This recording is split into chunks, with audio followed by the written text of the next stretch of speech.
Hello, everyone, and thanks for listening to Wake Up, Look Up, a podcast where we connect events happening in real time to the gospel of Jesus Christ. I'm Zach Wyrock. And in today's episode, we're asking the question, can the church connect us? Now, this is prompted by an interesting article I read in the Wall Street Journal recently about the rise and fall of the American monoculture. It was written by Ben Fritz. And Fritz's point is that at one time in America, pop culture was kind of the glue that held us together. We had shared experiences through television, film, music, kind of from the early 1940s all the way up to 2000. I mean, if there was a hit TV show, a hit movie, a hit album that was out, we had all watched it, we'd seen it, we'd listened to it. And that meant at work or at places where we gather, we could talk about it. It was a kind of connective tissue. Everybody had seen Star Wars. Everybody had seen Lord of the Rings. Everybody had heard Thriller, so on and so forth. And so even if you didn't have a ton in common with the person in the cubicle next to you, you could at least talk about that.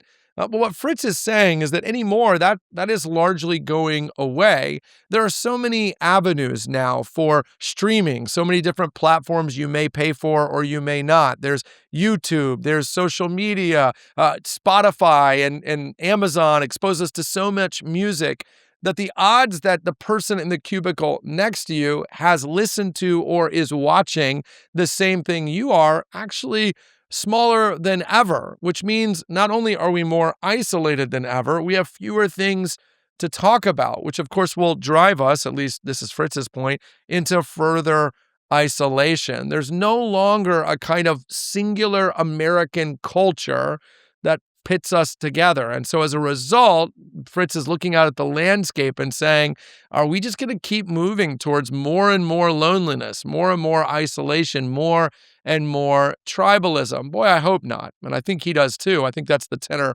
of the article. I want to offer a new monoculture in place of pop culture, and that is the local church. You see, in the New Testament, the church is this radical idea, a gathering of people whose kind of one common denominator is their shared experience of salvation in Jesus Christ. In the New Testament, churches are full of the rich and the poor. See the Corinthian church, of Jewish and Gentile. See the Galatian church. In other words, they're truly melting pots, places where people from different socioeconomic backgrounds, racial, ethnic, religious backgrounds are coming together, and the thing they have in common is Jesus. The local church is meant to be a place that shows us the community that crosses lines is actually possible.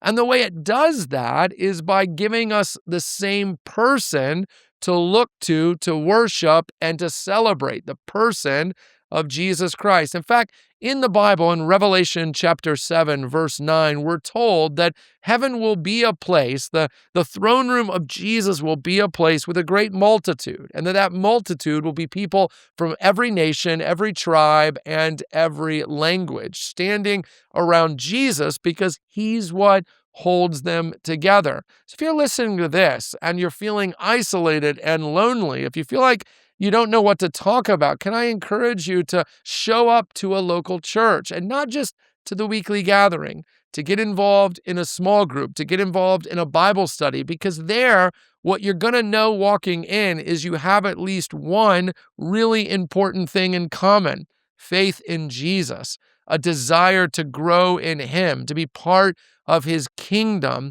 And what you might find in that is a genuine community, regardless of whether or not the people in the room are the people that you would have thought of hanging out with in the first place. When I read Fritz's article, when I read him kind of lamenting the loss of a culture, I'm reminded of the incredible blessing I have as a follower of Jesus, that I have a people, that I have a culture, that I have a place where I can experience genuine community, and so do you in the local church. Sometimes we take for granted what we have, but realizing not everyone has it should motivate us a little more this week to show up, to get involved in the local church, and to celebrate the community that we have in Christ, regardless of how much else we have in common.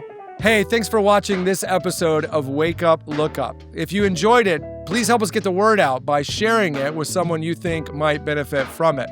And while you're here, make sure to subscribe to our YouTube channel to get further content, or even download the CCC app, where you'll find even more resources to help you grow in your faith and relationship with Jesus Christ.